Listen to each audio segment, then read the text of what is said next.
Dear friends, myself Vikas Yadav, a team member of youth power academy. जैसा कि आप सभी जानते हैं कि मैं यहाँ पे इंडियन पॉलिटी क्लास ले रहा हूँ। और इंडियन पॉलिटी में अगर मैं अपने पिछले मॉड्यूल्स की बात करूँ तो वहाँ पे हमने बात किया था हिस्टोरिकल बैकग्राउंड के बारे में। तो अगर आप इंडियन पॉलिटी के हिस्टोरिकल बैकग्राउंड के बारे में जानना चाहते हैं तो आप हमारे पिछले मॉड्यूल्स में विजिट करिए। And one another thing, that due to the unavailability of our formal setup, we are unable to deliver our lectures. So we are trying this new way of teaching. So I hope that you will cope up with our new way of teaching. ठीक है, कि जब तक हमारा formal setup तैयार नहीं हो जाता तब तक हमें आशा है कि आप हमारे न्यू वे ऑफ टीचिंग के साथ कॉप अप करेंगे। तो चलिए अब हम आते हैं कॉन्स्टिट्यूशन के कोर पार्ट्स में। जब मैं बात करता हूँ कॉन्स्टिट्यूशन के कोर पार्ट्स की, तो सबसे पहले हमको ये जानना होगा that why do you need constitution, what is constitution is all about, and what are the criticisms of the Indian constitution, how our Indian constitution is different from the constitution of the other countries. इन सब चीज़ों के बारे में जानना होगा। तो चलिए आज हम डील करते हैं अपने फर्स्ट क्वेश्चन के साथ, that why do we need constitution. जब हम बात करते हैं व्हाई डू नीड कॉन्स्टिट्यूशन को, सबसे पहले हमको जानना होगा in brief that what is constitution is all about. हम एक डिफरेंट मॉड्यूल्स के साथ आएंगे जिसमें हम बात करेंगे that in constitution in detail में। तो चलिए इन ब्रीफ में हम बात करते हैं दैट व्हाट इज कॉन्स्टिट्यूशन। जब हम बात करते हैं कॉन्स्टिट्यूशन की, तो in political science there is a one tradition that is known as social contract tradition. Social contract tradition क्या कहता है कि that state is not a divine origin, state is not a divine origin as believed in the medieval time. कि in medieval time में ये believe किया जाता था that state is created by the God itself. But ये जो है social contract tradition के साथ ये कॉन्सेप्शन आपका चेंज होता है, जिसमें बोला जाता है कि state is not a divine origin as medieval time, but state is created by the people itself, that people come together and they frame a contract, that contract. So constitution is a like a contract, and जो कि किसके द्वारा बनाया गया है, हम लोग जो है आपस में इकट्ठा होके, हमको या डायरेक्ट या इनडायरेक्ट वे में वो चीज़ें हुई हैं, लेकिन हम ही लोगों ने कॉन्स्टिट्यूशन को फ्रेम किया है इनडायरेक्ट वे में। ठीक है, तो constitution is a like a contract and result of that contract is a state, या ये बोल सकते हैं that product of that contract is a state. तो चलिए अब हम स्टेट की बात कर लेते हैं कि जो मॉडर्न डेमोक्रेटिक स्टेट जो इमर्ज हो रहा है, जो मॉडर्न डेमोक्रेटिक स्टेट होता है इमर्ज हो रहा है, तो वो क्या कर रहा है that come with the excessive power. वो जो है एक्सेसिव पावर्स के साथ होता है, that they holds monopoly over the instrument of coercion और इंस्ट्रूमेंट ऑफ फोर्स। वो जो कहता है इंस्ट्रूमेंट ऑफ जो कोएर्जन होते हैं, जो इंस्ट्रूमेंट ऑफ फोर्स हैं, उनके ऊपर मोनोपोली कंट्रोल करते हैं। अब जैसा कि हम बात करते हैं, one instrument of force is a police, another instrument of force is a army. तो जो मॉडर्न डेमोक्रेटिक स्टेट है वो इनके ऊपर एक्सक्लूसिव कंट्रोल करता है। लेकिन यहाँ पे ये बोल सकते हैं प्रोबेबिलिटी है कि जो स्टेट है, अगर वो that comes in the wrong hand, वो किसी रॉन्ग हैंड में चला जाता है, तो वो क्या होता है that may jeopardise the freedom of the people. वो लोगों के फ्रीडम को जियोपाडाइज कर सकता है। मे बी डिक्टेटरशिप टेंडेंसीज जो है इमर्ज हो जाती हैं स्टेट में। तो अगर ऐसा हो गया तो क्या होगा, तो in such situation there should be some alternative system which checks and balance the excessive control, या which checks and balance the excessive power of the state। जो पावर की जो स्टेट की जो एक्सेसिव पावर है उसको चेक एंड बैलेंस करे, तो ऐसा कुछ सिस्टम होना चाहिए। This whole system is known as constitutionalism. इस होल सिस्टम को क्या कहा जाता है कॉन्स्टिट्यूशनलिज्म कहा जाता है। ठीक है, तो यहीं से हमारा जो फर्स्ट पॉइंट आता है that why do need constitution. We need constitution to control the power of state, और constitution is need to restrict the exercise of power of the state और to control the power of state. ठीक है, this whole system is known as constitutionalism. तो हमने in formal definition की बात की। अब चलिए थोड़ा सा हम फॉर्मल डिफिनेशन की बात कर लेते हैं that constitutionalism is a belief is specific limitation on general governmental power to prevent exercise the arbitrary decision।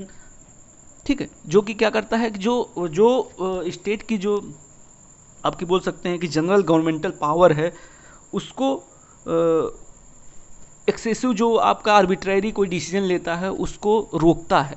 तो this is all about the constitutionalism, ठीक है। In another words it is known as limited governance. It is known as limited governance, इसको क्यों कहा जाता है? क्योंकि somehow it is limiting the governance, ठीक है, ठीक है, गवर्नेंस प्रोसेस। अब देखिए, अब हम बात करते हैं कि थोड़ा सा what are the reflections of the constitutionalism in our Indian constitution. जब हम बात करते हैं रिफ्लेक्शंस की, आखिर कॉन्स्टिट्यूशनलिज्म के रिफ्लेक्शंस क्या क्या हैं हमारे इंडियन कॉन्स्टिट्यूशन में, तो सबसे पहली बात जो हमारे माइंड में आती है that is fundamental rights. What are the fundamental rights? Fundamental rights जो होता है कि जो ह्यूमन एग्जिस्टेंस के लिए कुछ ऐसे जो राइट्स, जो अधिकार जो होता है, जो लोगों के पास होना ज़रूरी है। तो fundamental rights that are available to the people, वो क्या है, लोगों को प्राप्त है, that are available to people against the state. किसके अगेंस्ट में? स्टेट के अगेंस्ट में हमको अवेलेबल है। It is also known as negative obligation of the state. In other words, we can say that state cannot take away these right in normal circumstances from the people, कि normal circumstances में ये rights जो है state जो है लोगों से छीन नहीं सकता है। तो in this sense that these fundamental rights are restricting the excessive power of the state, वो स्टेट की एक्सेसिव पावर्स को रिस्ट्रिक्ट कर रहा है। That's why fundamental rights are the one of the reflections of the constitutionalism in our Indian constitution. अब हम second point की तरफ बढ़ते हैं। तो my second point is independent judiciary. How independent judiciary is restricting the excessive power of state. जब हम बात करते हैं इंडिपेंडेंट जुडिशरी की, तो हमको सबसे पहले जानना होगा कि जब पार्लियामेंट कोई कानून पास करता है, कोई लॉ पास करता है, तो वो कानून कॉन्स्टिट्यूशनल है कि नहीं है, वो कौन चेक करता है? वो चेक करता है जुडिशरी। वो जुडिशरी के पास राइट है कि उसको चेक एंड बैलेंस कर सकता है। अगर वो उस कानून को अनकॉन्स्टिट्यूशनल उसको मिलता है या that is somehow violating the basic structure of the constitution, then the judiciary can declare that law as unconstitutional and void. So in this way independent judiciary is also restricting the excessive power of state. That's why I told that independent judiciary in one way reflection of the constitutionalism in our Indian constitution. अब हम इसमें और भी कई points हैं, उनको explain करना होगा, ठीक है। और भी कई पॉइंट्स हैं जैसे कि rule of law is also somehow restricting the power of state, separation of power, जिसमें क्या है कि आपका जुडिशरी, लेजिस्लेटिव एंड एग्जीक्यूटिव, जो आपका सेपरेशन ऑफ उनके पावर्स को डिवाइड किया गया है कि वो कब एक दूसरे के डोमेन्स में इंटरफियर कर सकते हैं, कब इंटरफियर नहीं कर सकते हैं, कब नहीं कर सकते हैं। तो इन दिस सेंस वो क्या कर रहा है कि जो गवर्नमेंट की जो पावर है उसको रिस्ट्रिक्ट कर रहा है। तो this is also one of the reflection. अब हम बात करते हैं यूनिवर्सल फ्रेंचाइज की, जैसे ट्रांसपेरेंट एग्जीक्यूटिव की, फंडामेंटल राइट टू इक्वलिटी, जो इन स्पेसिफिक बात करता है कि how this is restricting the excessive power of the state in the fundamental rights. अब हम आगे बढ़ते हैं। तो ये हमारा जो आपका फर्स्ट पॉइंट हो गया, that constitution is need to restrict the exercise of power of the state और to control the power of state. अब हम आते हैं अपने दूसरे पॉइंट पे। My second point is that we need constitution to check the tyranny of majoritarian. आखिर why do we need constitution to check the tyranny of majoritarian? इस point को जानने के लिए हमको थोड़ा सा एक्सप्लेन करना होगा कि दैट इन जनरल सेंस या इन ट्रेडिशनल सेंस में जब हम बात करते हैं कि that why do we need constitution, we need constitution to control the power of state, we need constitution to control the power of state। लेकिन यहाँ पे ये आइडिया एक प्री सपोज करता है, एक प्री सपोजिशन यहाँ पे है कि that people are powerless. People क्या है? पावरलेस हैं। And our state is too powerful and to control the power of state we need some higher law in the form of constitution to restrict the power of the state। तो यहाँ पे जो है, यहाँ पे ये pre suppose करता है कि पीपल पावरलेस हैं, और स्टेट बहुत पावरफुल है। एंड स्टेट के पावर को रिस्ट्रिक्ट करने के लिए हमको क्या चाहिए? हमको कुछ एक हायर लॉ चाहिए in the form of constitution. लेकिन अगर कुछ ऐसा हो कि जो पावर किसी कॉन्स्टिट्यूशन या किसी हायर लॉ के हैंड में ना हो के पीपल के हैंड में ही क्यों ना, that in the hand of people itself, और पीपल डायरेक्टली जो है स्टेट के पावर को कंट्रोल करे, अगर ऐसा कुछ सिस्टम हो, ये एक अट्रैक्टिव आइडिया लग रहा है आपको कि हाँ वो पीपल डायरेक्टली जो है स्टेट के पावर को कंट्रोल करें।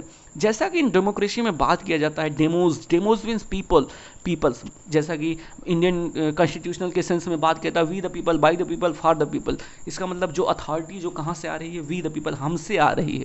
जैसा कि प्रियम्बल में भी बोला जाता है वी द पीपल ऑफ है, we the people of India, we the people, हम जो है पीपल ऑफ इंडिया, ठीक है। और बाद में लास्ट में give ourself this constitution, हम अपने आप को ये कॉन्स्टिट्यूशन दे रहे हैं, ठीक है। और वो ठीक है, तो अथॉरिटी कहाँ से आ रही है, पावर कहाँ से आ रही है, सोर्स ऑफ अथॉरिटी कहाँ है, वी द पीपल। तो वहाँ पे बात क्या की गई है देखिए। तो लेकिन फिर भी अगर जो मॉडर्न डेमोक्रेटिक स्टेट्स हैं उनमें आखिर कॉन्स्टिट्यूशन की ज़रूरत क्यों है? क्योंकि डेमोस तो डेमोक्रेसी है, we are India is one of the largest democracy, but India is also one of the largest written constitution. तो ऐसा क्यों है? तो देखिए एक्चुअली क्या है कि जैसा कि हमने बात किया उस आइडिया की, हाँ कुछ ऐसा हो कि जो पावर जो लोगों के हाथ में ही हो। देखिए ये एक एक्चुअली एक अट्रैक्टिव आइडिया लग रहा है, but it is an flawed idea. ये फ्लॉड आइडिया कैसे है कि एक्चुअली जो पावर होती है never resided in the all people of India, sorry in the all people. जो पावर होता है एक्चुअली वो सभी लोगों के हाथ में नहीं होती है डेमोक्रेसी में, बल्कि जो पावर होती है वो लार्जली जो होती है वो होती है मेजॉरिटी के हाथ में, ठीक है। वो लार्जली किसके हाथ में होती है, मेजॉरिटी के हाथ में होती है, क्योंकि on the majority basis they form the government. Majority basis पे वो जो है गवर्नमेंट को फॉर्म करते हैं, और मेजॉरिटी जिसके साथ है वही गवर्नमेंट बना लेगी। तो जैसा कि इंडियन पर्सपेक्टिव में भी हम देख सकते हैं कि यहाँ पे कैसे जो इलेक्शन होते हैं, पार्लियामेंट्री इलेक्शन होते हैं, वो कैसे मेजॉरिटी बेसिस पे हम गवर्नमेंट को चूज करते हैं, ठीक है। तो यहाँ पे क्या होता है, जब जो पावर होगी अगर मेजॉरिटी के हाथ में होगी, that may jeopardize the power of the, they may jeopardize the rights of the individual as well as the minority groups. तो ये जो है जियोपार्डाइज कर सकते हैं जो माइनॉरिटी ग्रुप्स के जो राइट्स हैं। तो उसको प्रिवेंट करने के लिए या उसको चेक करने के लिए, to check the tyranny of majoritarian on the minority groups, we need constitution. हमको क्या होती है, कॉन्स्टिट्यूशन की जरूरत होती है। This is our second point. अब हम चलते हैं थर्ड पॉइंट की तरफ। देखिए my third point is constitution are required not only to protect vulnerable individual and groups but virtually everyone against the human vulnerability in general. कि देखिए constitution केवल हमको इसलिए ज़रूरत नहीं होता है कि वो जो है कि जो वल्नरेबल इंडिविजुअल, जो इंडिविजुअल को जो राइट्स हैं उसको कोई जियोपार्डाइज ना कर दे, उसको कोई रिस्ट्रिक्ट ना कर दे, जिससे कि स्टेट बाय द स्टेट, तो उसको जो है हमको रिस्ट्रिक्ट करने के लिए, उसको चेक एंड बैलेंस करने के लिए हमको कॉन्स्टिट्यूशन की ज़रूरत होती है। एंड ग्रुप्स की बात किया है, जिसमें कि हमने माइनॉरिटी ग्रुप्स के बारे में बात किया कि to check the tyranny of individual as well as the minority groups, उसके बारे में बात किया। तो यहाँ पे ये पॉइंट की क्या बोल रहा है, but virtually against the human vulnerability in general. देखिए यहाँ पे हमको थोड़ा सा साइकोलॉजिकल सेंस में जानना होगा, हमको साइकोलॉजिकल सेंस में जानना होगा ह्यूमन नेचर के बारे में। ह्यूमन नेचर है क्या? ह्यूमन नेचर एक्चुअली क्या है कि वेरी सेल्फ सेंटरिंग समहाउ उनको बोला जाता है, and also they are fallible. Fallible का मतलब है कि they are capable of doing mistakes, वो जो है मिस्टेक्स कर सकते हैं, उनसे गलतियाँ हो सकती हैं। इसका मतलब क्या है कि they somehow sometimes take decisions on the basis of temptation के बेसिस पे वो डिसीजन ले लेते हैं। That decisions may be beneficial in the short term but that may be harmful in the long term. वो जो है लॉन्ग टर्म में नुकसानदायक उनके लिए हो सकता है, फिर भी वो डिसीजन लेते हैं। तो एक ह्यूमन वल्नरेबिलिटी है ये, इसको चेक एंड बैलेंस करने के लिए भी हमारे लिए कुछ फ्रेम्ड रूल होने चाहिए कि उसके रूल्स एंड गाइडलाइंस के अकॉर्डिंग जो है कि वो जो आपका गवर्नमेंट है वो रन करे, ठीक है। तो उसको भी ह्यूमन जो वल्नरेबिलिटी है उसको चेक एंड बैलेंस करने के लिए हमको कुछ रूल्स एंड गाइडलाइंस चाहिए in the form of constitution. That's why we need constitution. This is my third point. अब हम चलिए अपने फोर्थ पॉइंट की तरफ बढ़ते हैं, that why do need constitution. My fourth point is that Constitution also provides us with a peaceful democratic means with which to bring about the profound social transformation। देखिए जब हम बात करते हैं एक प्रोफाउंड सोशल ट्रांसफॉर्मेशन की, तो जैसा आप देखते होंगे कि अलग अलग कंट्रीज़ में क्या हुआ कि जब भी हम एक प्रोफाउंड सोशल ट्रांसफॉर्मेशन लाने की बात करते हैं तो हमको क्या हो गया, एक वायलेंट स्ट्रगल के थ्रू हमको गुजरना पड़ता है, एक वायलेंट स्ट्रगल के थ्रू। लेकिन हम यहाँ पे क्या कर रहे हैं कि कॉन्स्टिट्यूशन के थ्रू एक पीसफुल डेमोक्रेटिक मीन्स के थ्रू थ्रू द कॉन्स्टिट्यूशन जो है हम एक प्रोफाउंड सोशल ट्रांसफॉर्मेशन लाने की कोशिश कर रहे हैं। जैसा कि हमको फंडामेंटल राइट्स एंड डीपीएसपीज में भी इस चीज़ को देखा जा सकता है। अगर फंडामेंटल राइट्स इन स्पेसिफिक बात करें तो आप देखिए वहाँ पे एक आर्टिकल 17 है। आर्टिकल 17 क्या कहता है कि that prohibited the untouchability, that untouchability has been prohibited and untouchability in any form will be the punishable offense। वो जो क्या होगी, punishable offense होगी। तो untouchability जैसा कि आप देखते होंगे कि इंडियन सोशल सिस्टम के बारे में जब बात करेंगे तो अनटचबिलिटी कई वर्षों से या कई सदियों से जो प्रिवेलेंट होती चली आ रही है। तो यहाँ पे हमने क्या किया, थ्रू द कॉन्स्टिट्यूशन उसको एक पनिशबल ऑफेंस माना है और उसको हमारी सोसाइटी से ख़त्म करने की कोशिश की जा रही है। तो एक पीसफुल मीन्स के थ्रू हमको सोशल ट्रांसफॉर्मेशन लाने की कोशिश की जा रही है। अगर और कुछ प्रोविजंस की बात मैं कर लेता हूँ तो वहाँ पे क्या हो गया, आर्टिकल 14 क्या कहता है कि that you can not that state can not discriminate anyone on the basis of religion, race, caste, sex, place of birth. वो religion, race, caste, sex, place of birth के बेसिस पे किसी को डिस्क्रिमिनेट नहीं कर सकता है। इसका मतलब पहले जो भी डिस्क्रिमिनेशन होता आ रहा है अब वो नहीं होगा। तो हम कॉन्स्टिट्यूशन के थ्रू क्या होगा, एक पीसफुल सोशल ट्रांसफॉर्मेशन लाने की कोशिश की जा रही है। साथ ही साथ अगर मैं बात करता हूँ directive principle of state policies, अगर मैं आर्टिकल 39B(c) की स्पेशली बात करता हूँ तो वहाँ पे क्या बात किया जा रहा है, दैट हमको समहाउ जो कंसंट्रेशन ऑफ वेल्थ है उसको फ्यू हैंड्स ऑफ पीपल में तक लिमिटेड करने में जो हमको उसको रिस्ट्रिक्ट करना है, इन द सेंस कि ऐसा ना हो कि जो आपका इकोनॉमिक जो पावर है, जो कंसंट्रेशन ऑफ वेल्थ हो वो केवल कुछ लोगों के हाथ में हो। तो उससे हमको रोकने की बात यहाँ पे की गई है, जैसा कि पहले होता आ रहा है। इसका मतलब वो that should be act as a common good की तरह बिहेव करना चाहिए। तो यहाँ पे भी हम देख रहे हैं कि एक प्रोफाउंड सोशल ट्रांसफॉर्मेशन लाने की बात की जा रही है। वहाँ पे बात की जा रही है आपकी जैसे equal justice and free legal aid की भी बात की जा रही है, जस्टिस की बात की जा रही है। जस्टिस की एक मतलब आपका प्रोफाउंड जस्टिस, मतलब अब वहाँ पे जस्टिस की बात की जा रही है कि प्रोफाउंड सोशल ट्रांसफॉर्मेशन लाने की कोशिश की जा रही है कि नाउ आप जो है जस्टिस आपको मिलेगा। साथ ही साथ वहाँ पे SC जस्टिस के राइट्स के बारे में बात किया जा रहा है। ठीक है, सो मेनी थिंग्स वहाँ पे बात की जा रही है जिसके थ्रू आपकी सोशल एंड इकोनॉमिक राइट्स आपको प्रोवाइड करने की कोशिश की जा रही है through the DPSP, directive principle of state policies. तो these are the 4 points that why do you need constitution. I hope that this will be very helpful in your mains examination as well as your prelims examination. तो यहाँ पे हमारा पूरा focus है कि आपकी understanding power बढ़े, कि हमको केवल ये ना जाना हो कि, क्योंकि देखिए अगर कॉन्स्टिट्यूशन में आपका इंटरेस्ट डेवलप करना है तो सबसे पहले हमको ये जानना होगा कि आखिर हमको कॉन्स्टिट्यूशन की ज़रूरत क्यों है, कि आखिर कॉन्स्टिट्यूशन है क्या आखिर what are the criticisms of the Indian constitution, so many things we have to know about. तो ये सब क्या है कि ये आपका इंटरेस्ट डेवलप करेंगे उस सब्जेक्ट के बारे में। साथ ही साथ यहाँ पे हमारा पूरा फोकस है अंडरस्टैंडिंग में, कि आपकी अंडरस्टैंडिंग बेहतर हो सके। ठीक है, केवल आप बुकिस ना बने, थोड़ा सा अंडरस्टैंडिंग पावर आप अपनी डेवलप करें। तो इन सब अंडरस्टैंडिंग पावर को बढ़ाने के लिए आप हमारे साथ बने रहिए। ठीक है, और साथ ही साथ आप हमको अपने फीडबैक हमारे यूट्यूब चैनल पर डाल सकते हैं। साथ ही साथ टेलीग्राम एज वेल एज जो आपका हमारा एक टेलीग्राम ग्रुप है, फेसबुक वाला ग्रुप है, साथ ही साथ ठीक है, तो यहाँ पे भी आप हमारे फीडबैक्स दे सकते हैं। बस आपसे एक ही रिक्वेस्ट है कि आप इन वीडियोस को ज़्यादा से ज़्यादा लोगों तक फॉरवर्ड करिए, आप ज़्यादा से ज़्यादा लाइक करिए, सब्सक्राइब करवाइए। बस ये हमारे लिए काफ़ी बड़ी मदद होगी आपकी तरफ से, हमको खुद को स्टेबलाइज करने के लिए। ठीक है, साथ ही साथ आपके जो वैल्यूएबल फीडबैक्स होंगे, जो आपके वैल्यूएबल क्रिटिसिजम्स होंगे, वो हमारे लिए अति महत्वपूर्ण होंगे। इसी के साथ मैं अपने इस लेक्चर को समाप्त करना चाहूँगा। Okay friends, will meet in the second upcoming module. ठीक है, विथ some different ideas, ठीक है, with some different concept. Okay friends, thank you from the Youth for Academy.